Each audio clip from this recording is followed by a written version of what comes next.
Hello बच्चों, welcome back to my channel. कैसे हैं आप सब लोग। मैं आप लोग के लिए जो आपको D triple S B PGT commerce का एग्जाम होने वाला है, या जो बच्चे बिहार एस्टेट में फॉर्म फिल किए हैं जिनका फिर कॉमर्स है, या फिर जो यूपी टीजीटी पीजीटी के बच्चे हैं जो कॉमर्स की तैयारी कर रहे हैं टीजीटी पीजीटी एग्जाम के लिए, उनके लिए मैं प्रैक्टिस सेट लेकर के आ रही हूँ, जिससे कि आपकी अच्छे से तैयारी हो जाए। जो भी आप प्रिपरेशन कर रहे हैं, क्योंकि आप लोग कॉन्सेप्ट तो पढ़ लेते हैं लेकिन उसके प्रैक्टिस करना बहुत ही इंपॉर्टेंट होता है। तो उससे रिलेटेड आप लोग की एमसीक्यूज वीडियो मैं लेकर के आऊंगी, जिससे कि आपकी अच्छे से प्रिपरेशन हो जाए। इससे पहले भी मैंने काफी वीडियोस अपलोड की हुई हैं, अगर नहीं देखी है आपने तो चैनल पर प्लेलिस्ट अवेलेबल है, आप वहां से देख सकते हैं। लिंक मैं उसका डिस्क्रिप्शन में दे दूंगी। तो आई वीडियो को शुरू करते हैं, लेकिन शुरू करने से पहले आप लोग चैनल को सब्सक्राइब जरूर कर लीजिए, ज्यादा से ज्यादा फ्रेंड्स तक वीडियो को शेयर किया करिए और वीडियो को लाइक जरूर किया करिए। लाइक करने से वीडियो की रीच बढ़ती है, तो और ज्यादा मुझे भी मोटिवेशन मिलता है आप लोग के लिए अच्छे से अच्छी वीडियो लाने के लिए। तो लाइक किया करिए, क्वेश्चन हो तो मुझे कमेंट कर दिया करिए। तो वीडियो को शुरू करते हैं, पहला क्वेश्चन लेते हैं। विच of the following would not be considered a fixed cost. निम्नलिखित में से किसे एक निश्चित लागत या फिर हमें स्थिर लागत भी कह सकते हैं, इसे नहीं माना जाएगा। प्रॉपर्टी टैक्स, संपत्ति कर, ऑफिस रेंट, कार्यालय का हिस्सा, कार्यालय का किराया, डिप्रिसिएशन, मूल्यह्रास, या फिर cost of waters use in the production of coconut oil. नारियल तेल के उत्पादन में इस्तेमाल की जाने वाली बोतलों की लागत। तो क्वेश्चन यहाँ पे कह रहा है कि किसे स्थिर लागत फिक्स्ड कॉस्ट नहीं माना जाएगा। तो आपको पता ही होगा कि जो कॉस्ट होती है, जैसे जो कॉस्ट है उसे आप दो पार्ट में डिवाइड करते हैं। कौन से दो पार्ट हो जाते हैं? एक हो जाती है आपकी फिक्स्ड कॉस्ट और दूसरी हो जाती है वेरिएबल कॉस्ट। फिक्स्ड कॉस्ट वो होती है कि प्रोडक्शन हो या ना हो वो आपको देनी ही देनी है। आप 5,000 यूनिट बनाएं या फिर आप 5 लाख यूनिट बनाएं, लेकिन वो फिक्स्ड कॉस्ट आपको देनी ही होती है। तो उसमें आपकी कौन सी चीजें आ जाती हैं? संपत्ति कर, प्रॉपर्टी जो आपकी है उस पर आपको टैक्स देना है, प्रोडक्शन हो रहा हो या नहीं हो रहा हो। ऑफिस रेंट है, जो ऑफिस आपने लिया है अगर रेंट पर है तो उसका रेंट आपको देना ही है, भले ही आपका काम हो रहा हो या नहीं हो रहा। और डिप्रिसिएशन, मूल्यह्रास, जो भी फर्नीचर है आपका या फिर जो भी आप मशीनरी है उस पर एक टाइम तक आपका डिप्रिसिएशन चार्ज होता ही रहेगा, भले ही आपको उससे प्रोडक्शन हो रहा हो, फर्नीचर यूज में आ रहा हो या नहीं आ रहा हो। तो यहाँ पर क्या है, इन तीनों पर ही क्या है, लगातार आपका जो एक्सपेंसेस है वो होते रहेंगे। तो ये तीनों क्या हो जाएंगे, ये फिक्स कॉस्ट होंगी। लेकिन जो कह रहा है कि जो नारियल तेल का उत्पादन में जो यूज की जा रही थी बॉटल्स, उनको की जो लागत आती है वाटर्स की, तो वो तो डिपेंड करता है। अगर आपने 100 बॉटल के लिए जितना आपने प्रोडक्शन किया है तेल का, अगर 100 बॉटल्स में आ रहा है तो 100 लगेंगी, अगर ज्यादा आपने बढ़ा दिया तो 150 लगेंगी या 200 लगेंगी। तो इस हिसाब से क्या होगा, उसकी कॉस्ट घटती बढ़ती रह सकती है। तो ये क्या होगा, ये वेरिएबल हो जाएगी, बाकी की तीनों क्या है, फिक्स है। तो यही हमारा आंसर हो जाएगा। करेक्ट आंसर हो जाएगा ऑप्शन डी। नेक्स्ट क्वेश्चन है, what does accounting software do. लेखांकन सॉफ्टवेयर क्या करता है? रिकॉर्डिंग द ट्रांजेक्शन, लेनदेनों का अभिलेखन, प्रिपेयरिंग ट्रायल बैलेंस, कल पर तैयार करना, प्रिपेयरिंग बैलेंस शीट, आर्थिक चिट्ठा तैयार करना, और साथ ही ऑल ऑफ द अबव उपयुक्त सभी। यहाँ पर क्वेश्चन पूछ रहा है कि जो लेखांकन सॉफ्टवेयर होते हैं, अकाउंटिंग सॉफ्टवेयर होते हैं, जैसे कि आजकल आपको पता है कि कंप्यूटराइज्ड अकाउंटिंग बहुत ज़्यादा चलन में है। जो भी आपकी ऑर्गेनाइजेशंस होती हैं, इंस्टीट्यूशंस होते हैं, वो ज़्यादातर जो अपने अकाउंट्स रखते हैं वो सब डायरेक्टली कंप्यूटर्स में ही बनाते हैं, कंप्यूटर में ही रखते हैं, तो कंप्यूटराइज्ड अकाउंटिंग का यूज़ करते हैं। तो ये लेखांकन सॉफ्टवेयर उसके लिए बनाए गए हैं। तो जो अकाउंटिंग सॉफ्टवेयर डेवलप किए गए हैं, तो उनका मेन क्या होता है या क्या कार्य करते हैं? तो रिकॉर्डिंग भी करते हैं ट्रांजेक्शन्स को, प्रिपेयर भी करते हैं ट्रायल बैलेंस, और साथ ही जो बैलेंस शीट है, फाइनल अकाउंट्स भी बनाते हैं, सारे ही काम करते हैं। तो यहाँ पर करेक्ट आंसर क्या हो जाएगा, ऑल ऑफ द अबव, उपयुक्त सभी। नेक्स्ट क्वेश्चन है, mutually exclusive projects can be more accurately ranked as per. पारस्परिक रूप से अन्योन्य परियोजनाओं को अधिक अच्छे ढंग से श्रेणीकरण किसके अनुसार किया जा सकता है? Internal rate of return method, आंतरिक प्रत्यय दर पद्धति, नेट प्रेजेंट वैल्यू मेथड, निवल वर्तमान मूल्य पद्धति, modified internal rate of return method, संशोधित आंतरिक प्रत्यय दर पद्धति, या फिर अकाउंटिंग और average rate of return method, लेखांकन या औसत प्रत्यय दर पद्धति। तो यहाँ पर क्वेश्चन क्या कह रहा है, थोड़ा सा समझिएगा इसे। तो यहाँ पर क्वेश्चन कह रहा है कि कुछ ऐसी परियोजनाएं जो प्रोजेक्ट किसी कंपनी में चलाए जा रहे हैं, जहाँ पर उनको रैंक देना है आपको कि कहाँ पर आप इन्वेस्टमेंट ज़्यादा करें, किस पर ध्यान ज़्यादा रखें, तो वहाँ पर उसको आप किस मैथड से रैंक देंगे। तो आपने पढ़े होंगे फाइनेंशियल मैनेजमेंट में जो कैपिटल बजटिंग चैप्टर है उसमें, कि जो कुछ मैथड्स होते हैं उसको निकालने के। तो यहाँ पर सबसे ज़्यादा जो कंफ्यूजन रहती है इस क्वेश्चन में, तो ये दो मैथड्स आपके, इंटरनल रेट ऑफ रिटर्न, जिसको आप शॉर्ट में IRR भी बोलते हैं, तो जिस तरह से, और नेट प्रेजेंट वैल्यू मेथड यानी कि NPV बोला जाता है इसे शॉर्ट में। इसमें कंफ्यूजन थोड़ा सा ज़्यादा रहता है। जो IRR मेथड होता है उसमें क्या रहता है कि जो भी कैश फ्लो जनरेट किया जाता है उसे उसी प्रोजेक्ट में प्रत्येक प्रोजेक्ट में क्या कराया जाता है, री इन्वेस्ट कर दिया जाता है IRR रेट पर ही। और जो NPV मेथड होता है उसमें क्या होता है, जो कैश फ्लो जनरेट होता है उसे जो री इन्वेस्ट किया जाता है वो किस पर किया जाएगा, जो rate of cost of capital होता है उसके बेस पे किया जाता है। तो यहाँ पर इसमें क्या रहेगा कि किसका मेथड का यूज किया जाता है, तो NPV मेथड का यूज ज्यादा किया जाता है रैंक देने के लिए, श्रेणी देने के लिए। तो एक आंसर क्या हो जाएगा, ऑप्शन बी। नेक्स्ट क्वेश्चन है, the most important economic function of stock exchange is to. स्तंभ बाजार का सबसे महत्वपूर्ण आर्थिक कार्य है safeguard the interest of investors, पूंजी निवेशकों के हितों की रक्षा करना, help in the capital formation in the country, देश में पूंजी निर्माण में सहायता करना, प्रोवाइड फैसिलिटीज फॉर स्पेक्यूलेशन, सट्टेबाजी के लिए सुविधा प्रदान करना, या फिर provide a ready market for old securities, पुरानी प्रतिभूतियों के लिए सरकारी बाजार व्यवस्था करना। तो यहाँ पर क्वेश्चन आपसे पूछ रहा है कि जो स्टॉक एक्सचेंज होते हैं उनका इम्पोर्टेंट इकोनॉमिक कार्य क्या है। क्योंकि यहाँ पर अगर हम कार्य की सिर्फ बात करेंगे तो जो कार्य दे रखे हैं जैसे कि जो इन्वेस्टर्स होते हैं उनको सेफ गार्ड करना, या फिर कैपिटल फॉर्मेशन में हेल्प करना, या फिर जो स्पेकुलेशन फैसिलिटीज अवेलेबल करवाना, ये सब कार्य तो रहते ही हैं कि जो सट्टेबाजी होती है वो कम हो जाती है, उस पर जो है कंट्रोल रहता है।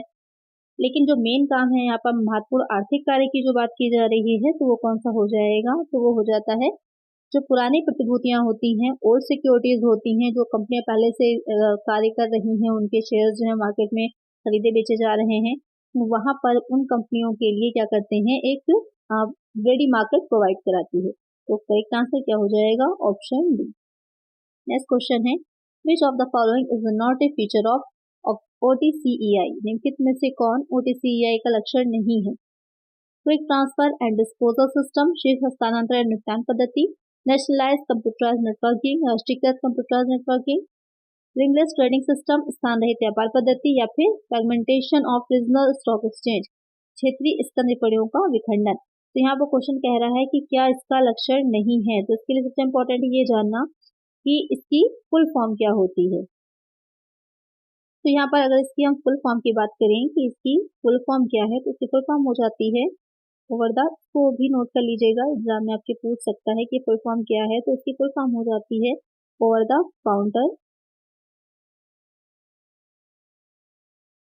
एक्सचेंज ऑफ इंडिया, ये इसकी फुल फॉर्म है। तो इसको भी नोट कर लीजिएगा, आपके एग्जाम में पूछ सकता है इसकी फुल फॉर्म भी। तो उसके बाद अब आ जाती है बात की क्या है इसकी जो एक्सप्लेनेशन है। यहाँ पर जो क्वेश्चन ने पूछा है क्या लक्षण इसका नहीं है, तो क्या लक्षण नहीं होगा, तो ये जो आपका संस्था बनाई गई थी तो इसका मेन एम क्या था कि एक Indian electronic exchange stock exchange है जो कि बनाई गई थी, जो स्मॉल और मिड कैप कंपनीज होती हैं उनके लिए कैपिटल रेज करने के लिए उनको एक सुविधा देना, क्योंकि जो छोटी कंपनीज हैं उनके लिए भी नहीं होता है कैपिटल को रेज कर पाना, तो उनके लिए इसको शुरुआत किया गया था। तो यहाँ पर क्या इसका लक्षण नहीं है, तो लक्षण नहीं की बात अगर हम करते हैं तो शीघ्र हस्तांतरण एवं निपटान पद्धति करेक्ट है, ये लक्षण है इसका। जो राष्ट्रीयकृत कंप्यूटराइज्ड नेटवर्किंग है तो यहाँ पर नेशनलाइज कंप्यूटराइज्ड नेटवर्किंग है, ये भी करेक्ट हो जाएगा। रिंगलेस ट्रेडिंग सिस्टम, ये भी है कि ऑनलाइन है, इलेक्ट्रॉनिक माध्यम से चलता है, तो स्थान रहित है। लेकिन यहाँ पर जो डी ऑप्शन दे रखा है कि fragmentation of regional stock exchange, क्षेत्रीय स्तंभ विपणियों का खंडन, तो ये गलत है, ये इसका लक्षण नहीं है। तो इसका आंसर क्या हो जाएगा, ऑप्शन डी। इसके अलावा बात करें हम तो यहाँ पर इसकी एक स्पेशलिटी या विशेषता ये भी होती है कि कुशल बाजार का मूल्य निर्धारण, यहाँ पर इजिली जो होता है प्राइसिंग भी रखी जा सकती है। तो ये सारे इसके लक्षण है, लेकिन ऑप्शन डी इसका लक्षण या फिर इसका फीचर नहीं है। तो इसका आंसर हो जाएगा ऑप्शन डी। नेक्स्ट क्वेश्चन है, NAV and AMC are mainly applicable for. NAV और AMC मुख्यतः डैश के लिए प्रयुक्त होता है, mutual fund, stock exchange, cooperative institutions, bank. तो क्वेश्चन कह रहा है कि NAV और AMC को किसके लिए यूज किया जाता है, तो NAV की फुल फॉर्म क्या हो जाती है, नेट एसेट वैल्यू, और AMC की क्या होती है, एसेट मैनेजमेंट कंपनी। ये इन दोनों की फुल फॉर्म है, इसको ध्यान में रखिएगा। अभी किसके लिए प्रयुक्त होता है, तो ये प्रयोग किया जाता है म्यूचुअल फंड्स के लिए। तो एक आंसर क्या हो जाएगा, option A. Match list 1 with list 2 and choose the correct answer from the codes given below the list. List 1 और लिस्ट 2 यहाँ पर दो लिस्ट दे रखी हैं, आपको क्या है आपस में मिलान करना है। तो यहाँ पर आपके कुछ बिजनेस के टाइप दे रखे हैं कि किस तरह से इसको बनाया गया है, तो आपको उसी के अकॉर्डिंग इसमें मैचिंग करनी है और उसके बाद आपस में क्या है ये चेक करना है कि कौन किससे मैच कर रहा है, उसी के अकॉर्डिंग आपको जो नीचे दे रखे हैं फूड उनको चुनना है। तो यहाँ पर मैकडोनल्ड क्या है, एक फ्रेंचाइजी कंपनी, आपको पता है कि अलग अलग जगहों पर स्टेट्स में, अलग अलग कैपिटल, अलग अलग सिटीज में इसकी फ्रेंचाइजी बिजनेस है। आप जो भी लेना चाहे, इनकी जो भी फ्रेंचाइजी का रेट होगा वहाँ पर ले सकता है इनकी फ्रेंचाइजी। उसके बाद इनका बोर्ड इनका रहता है, साथ ही इनका नाम होता है और जो भी इनकी रेसिपीज है उसी के अकॉर्डिंग जो भी है इनका मेनू उसी के अकॉर्डिंग सेलिंग की जाती है। तो यहाँ पर इनका फ्रेंचाइजी बिजनेस है, तो ये करेक्ट हो जाएगा, तो ये इसी से ही मैच कर रहा है। वीआई क्या है, वोडाफोन आइडिया। वोडाफोन आइडिया जो है नहीं आपस में क्या हुआ था, मर्ज कर दिया गया था, उसको शॉर्ट में वीआई बोलते हैं। तो यहाँ पर मर्जर हुआ है, आपस में विलय हुआ है, तो ये भी आपका डायरेक्ट इससे मैच करेगा। मास्टर कार्ड क्या है, मास्टर कार्ड में आपका गठबंधन आएगा और नेस्ले क्या होगा, लाइसेंसिंग होगा।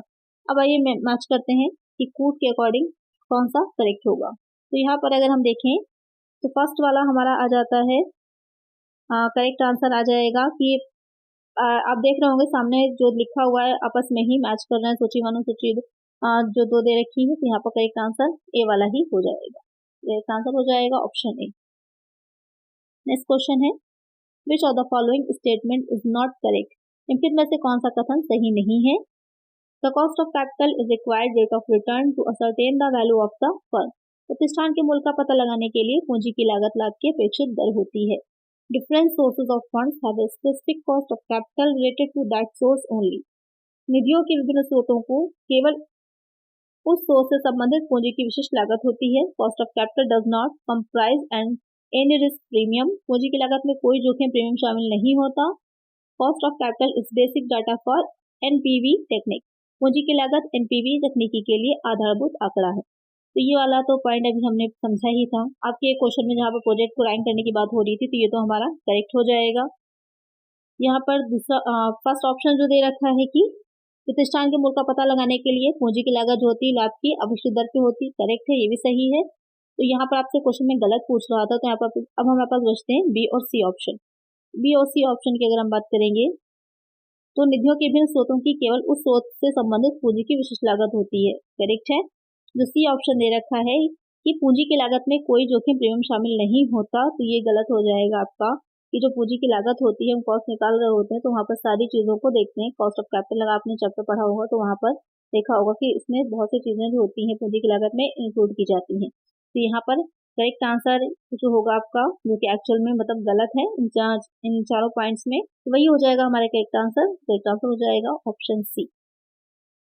नेक्स्ट क्वेश्चन है, money received in advance from shareholders before it is called up by the director is. संचालकों द्वारा याचना से पूर्व अंशधारकों से प्राप्त अंशधारियों से प्राप्त अग्रिम राशि को debited to cost in arrears account, अवशिष्ट याचना राशि खाते में डेबिट किया जाता है। Debited to cost in advance account, अग्रिम याचना राशि खाते में डेबिट किया जाएगा। Credited to cost in arrears account, अवशिष्ट याचना राशि खाते में क्रेडिट किया जाता है, या फिर credited to cost in advance account, अग्रिम याचना राशि खाते में क्रेडिट किया जाता है। तो यहाँ पर क्वेश्चन कह रहा है कि जो शेयर होल्डर्स होते हैं उनमें जो आपकी मनी रिसीव एडवांस में होती है, क्योंकि जो शेयर होल्डर्स होते हैं उससे कुछ राशियां जो होती हैं हमें एडवांस में मिल जाती हैं। क्योंकि आपको पता होगा कि जैसे कोई एक अंश जो शेयर है वो 100 रुपए का है, तो वो पूरा एक साथ नहीं, उसकी जो 100 रुपए है पूरा नहीं लिए जाते हैं शेयर होल्डर्स से। कुछ आपके एप्लीकेशन पे होते हैं, कुछ अलॉटमेंट पे होते हैं, उसके बाद कॉस्ट की जाती हैं। तो कॉस्ट के टाइम ही अगर कुछ एक्स्ट्रा मिल रहा है या अलॉटमेंट में एक्स्ट्रा राशि आ रही है तो वो कॉस्ट इन एडवांस हो जाती है। तो उस कॉस्ट इन एडवांस को किस खाते में दिखाया जाता है, कहाँ पर दिखाया जाता है, ये क्वेश्चन आपसे पूछ रहा है। तो इसे हम कहाँ पर दिखाते हैं, तो इसे हम क्रेडिट कर देते हैं, credit to cost in advance account, अग्रिम याचना राशि खाते में से क्रेडिट कर दिया जाता है। तो एक आंसर क्या हो जाएगा, ऑप्शन डी। नेक्स्ट क्वेश्चन है, sale of long term investment indicates दीर्घकालीन विनियोगों को का विक्रय सूचक है। कि जो आपके लॉन्ग टर्म इन्वेस्टमेंट होते हैं उनको अगर सेल कर दिया गया है तो उसका क्या अर्थ होगा। A change in current asset, चालू संपत्तियों में परिवर्तन का, एप्लीकेशन ऑफ फंड्स, कोषों के प्रयोग का, इंक्रीज इन वर्किंग कैपिटल, कार्यशील पूंजी में वृद्धि का, या फिर सोर्स ऑफ फंड्स, कोषों के स्रोत का।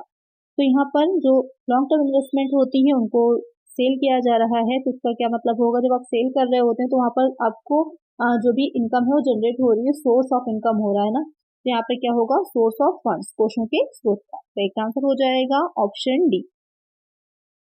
नेक्स्ट क्वेश्चन है, विच reflects changes in the working capital, कौन सा घटक कार्यशील पूंजी में परिवर्तन को प्रभावित करता है? बैलेंस शीट, स्थिति विवरण, सेल्स, विक्रय, फंड फ्लो स्टेटमेंट, कोष प्रवाह विवरण, प्रॉफिट, लाभ।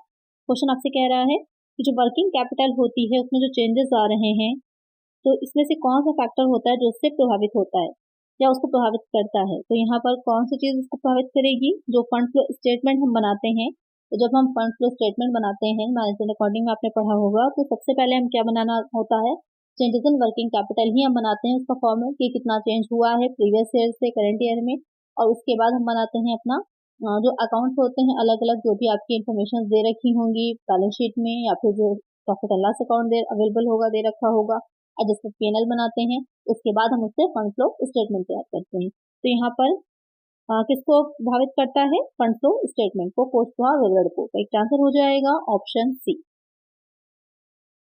नेक्स्ट क्वेश्चन है, formula for net cash inflow of a project is, परियोजना के शुद्ध रोकड़ अंतर्वाह का सूत्र है sales minus operating expenses minus interest minus tax. विक्रय संचालन यहाँ पर आपको दे रखा है कि जो net cash flow of a project होता है उसका फॉर्मूला क्या होता है।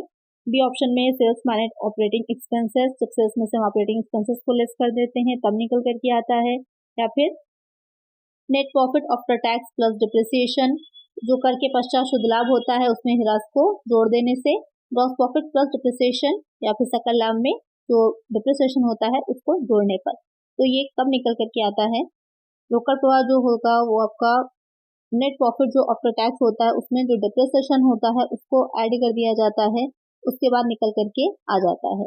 इसमें आपका जो नेट कैश फ्लो की हम बात करेंगे तो कर पश्चात net profit after tax plus depreciation plus साथ में जो डेप्ट आपके परिशोधन होते हैं उसको भी ऐड कराया जाता है। तो यहाँ पर जो एक आंसर हो जाएगा ऑप्शन सी।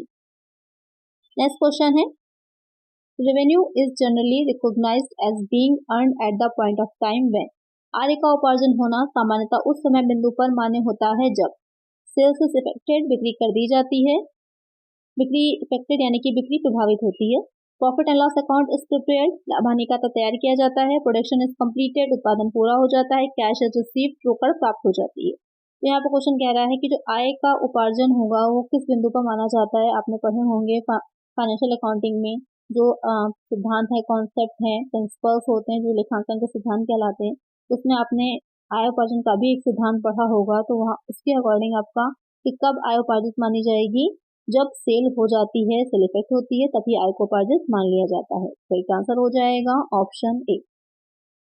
नेक्स्ट क्वेश्चन है, ब्रेक इवन पॉइंट मीन समविच्छेद बिंदु से तात्पर्य है sales into PV ratio minus variable cost, sales into PV ratio plus fix cost, sales into PV ratio minus fix cost, या फिर sales into PV ratio plus variable cost.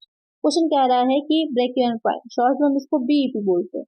तो जो break even point होता है उसकी meaning क्या होती है? तो ब्रेक इवन पॉइंट एक ऐसा बिंदु होता है जहां ना तो कोई प्रॉफिट होता है ना ही कोई लाभ होता है, इसीलिए इसे जीरो प्रॉफिट या फिर जीरो लॉस का भी पॉइंट कहा जाता है। ना लाभ ना हानि का बिंदु एक होता है ये, यानी कि जितने भी आपकी कॉस्ट आ रही उतने का ही आप सेल कर रहे हैं, आपको कोई भी प्रॉफिट या लॉस नहीं हो रहा है। तो यहाँ पर ब्रेक इवन पॉइंट की अगर मीनिंग की बात करें तो यहाँ पर इसका फॉर्मूला आपसे पूछा गया है, तो sales into PV ratio minus fix cost, ये हो जाएगा इसका फॉर्मूला। राइट आंसर हो जाएगा ऑप्शन सी। क्वेश्चन कई बार पूछा गया भी है और कई बच्चे काफी कंफ्यूज हो जाते हैं। तो जो पीवी रेशियो होता है सेल्स का आप निकाल लेते हैं, उसके बाद उसमें से फिक्स कॉस्ट को हम घटा देते हैं तो हमारा निकल करके बीपी पॉइंट आ जाता है। नेक्स्ट क्वेश्चन है, which of the following transactions has no effect in the current ratio, चालू अनुपात पर निम्नलिखित किस लेन देन का प्रभाव नहीं होता? Machinery purchase for cash, motor car sold for cash, preference shares redeemed, bill receivables collected. Question कह रहा है कि जो करंट रेशियो निकाला जाता है तो वहां पर कौन से लेन देन का कोई प्रभाव नहीं पड़ेगा या उस पर कोई प्रभाव नहीं पड़ेगा। तो आपको पता है जो करंट रेशियो निकाला जाता है उसका फॉर्मूला क्या होता है? करंट रेशियो अगर हमसे शॉर्ट में लिख दें CR, इसका फॉर्मूला की अगर बात करें तो करंट एसेट हो जाएगा अपॉन क्या हो जाता है? Current liability, CA upon CL, ये हो जाता है इसका फॉर्मूला। तो यहाँ पर कह रहा है कि क्या चीज इससे प्रभावित नहीं होती है या इसको प्रभावित नहीं करेगी। तो करंट एसेट जो बढ़े या घटे या फिर करंट लायबिलिटी बढ़े या घटे किसी भी आपके ट्रांजैक्शन से, व्यवहार से, तभी ये प्रभावित होगा। आइए देखते हैं कि क्या कौन सा ऐसा पॉइंट है जिसको प्रभावित करता है। या तो क्वेश्चन में पूछा सॉरी कि प्रभाव नहीं होगा, तो कौन सा प्रभाव इसको कौन सा पॉइंट इसको प्रभावित नहीं करेगा। मशीनरी का नगद क्रय, तो अगर मशीनरी को नगद कैश में परचेज करेंगे तो जाहिर सी बात है कैश कम होगी तो ये प्रभाव डालेगा। मोटर का सोर्स फॉर कैश, तो यहाँ पर भी अगर जो आपकी फिक्स्ड एसेट जा रही है साथ में कैश आ रही है इफेक्ट पड़ेगा। अधिमान अंशों के विमोचन पर प्रेफरेंस शेयर्स को अगर रिडीम कर दिया जाता है तो भी इसका इफेक्ट पड़ता है, क्योंकि रिडीम किया जाएगा तो जो भी पैसे हैं उनको वापस लौटाए जाएंगे। लेकिन यहाँ पर जो बिल्स रिसीवेबल्स कलेक्टेड प्राय बिलों की वसूली का, तो इसका इफेक्ट नहीं पड़ेगा, क्योंकि बिल्स रिसीवेबल बीआर भी आपकी करेंट एसेट है, अगर इनको वसूली हो जाती है तो यहाँ पर आपका कैश बढ़ जाएगा, तो टोटल आपकी जो करंट एसेट है उस पर कोई भी इफेक्ट नहीं पड़ेगा, क्योंकि दोनों ही करंट एसेट हैं, कैश भी और बिल्स रिसीवेबल भी। तो इसलिए जब दोनों एक ही तरह के प्रभावित होते हैं एक ही चीज में तो उससे इफेक्ट नहीं पड़ता। तो यहाँ पर का आंसर क्या हो जाएगा, ऑप्शन डी।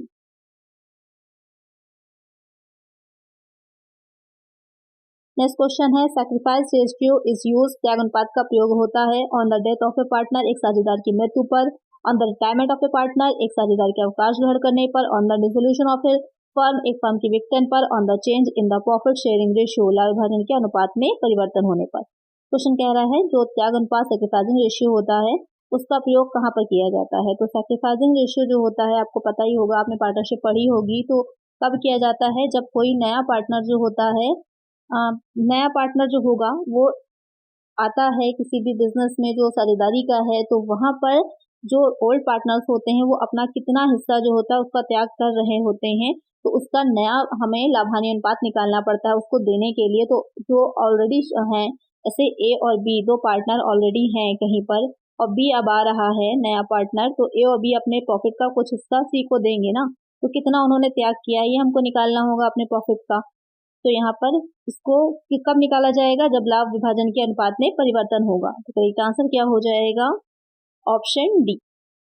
तो ना तो मृत्यु पर, ना साझेदार के अवकाश करने पर, ना ही फर्म के विघटन पर। कब किया जाता है, on the change in the profit sharing ratio. तो इसका आंसर हो जाएगा ऑप्शन डी।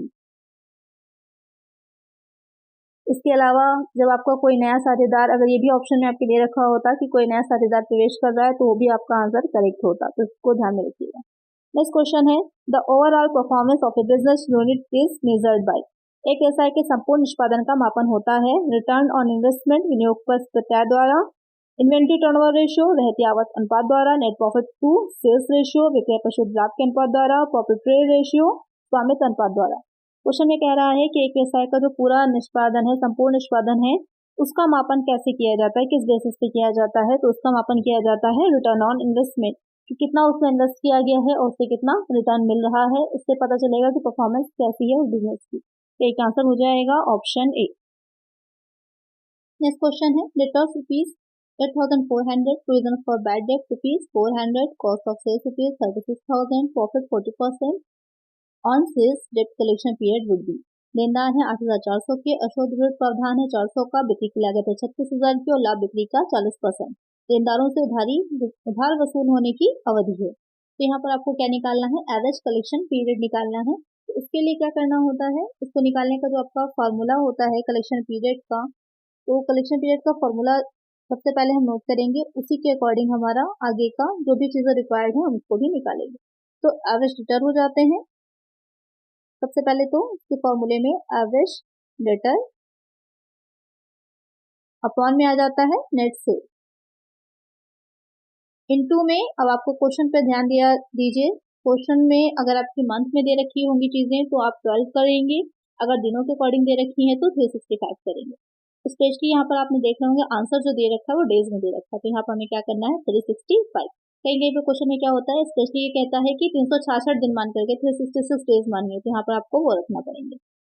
तो अब आपको यहाँ पर क्योंकि ओपनिंग और क्लोजिंग को एडिटर नहीं दे रखे तो डायरेक्ट हम रख लेंगे, लेकिन यहाँ पर हमें सेल चाहिए है, सेल हमें निकालनी होगी। सेल निकालने के लिए क्या करेंगे, क्वेश्चन में आपकी कॉस्ट ऑफ गुड्स सोल्ड दे रखी है कितनी, 36,000 की दे रखी है, लेकिन यहाँ पर आपको प्रॉफिट कितना बताया हुआ है, 40% सेल पर है। तो यहाँ पर इसको हम जो निकालेंगे 40% सेल पर आपका प्रॉफिट है, तो हमें ये चीज पता है कि सेल क्या होती है, sale is equal to cost plus profit, हम ये चीज जानते ही हैं। तो यहाँ पर हमको अगर हम मान लेते हैं कि 100 रुपए हमारी सेल है और हमको ये पता है कि प्रॉफिट कितना है उसके ऊपर 40% का है, तो कॉस्ट हमें पता चल जाएगी कि कितनी है। तो यहाँ पर कॉस्ट आपकी बाहर जैसे आ गई, अपॉन में क्या हो जाएगा 100 माइनस, और क्या होगा 100 माइनस 40, तो कितनी हो जाएगी, जो 60% क्या है वो हमारी कॉस्ट है, लागत है। तो यहाँ पर क्वेश्चन में जो आपके दे रखा था, तो यहाँ पर भी हम यही करेंगे कि जो 36,000 है ये क्या है 60% है, तो अपॉन में 60 कर दीजिए। अब इसको हम सॉल्व कर लेंगे, सॉल्व करेंगे तो कितना आ जाएगा, सॉल्व करने पर 0 से 0 चला जाएगा, 6 बार जाएगा, आपको पता ही है 6 टाइम 6 इंटू 6 36 हो जाता है, 6 आ जाएगा और कितने 0 हो जाएंगे, 3 0 ये हैं और 1 0 ये है, तो हमारा 60,000 की क्या आ जाएगी, सेल आ जाएगी। बहुत ही सिंपल सा था, आपको समझ में आ गया होगा। एवरेज डेटर हो जाएंगे हमारे।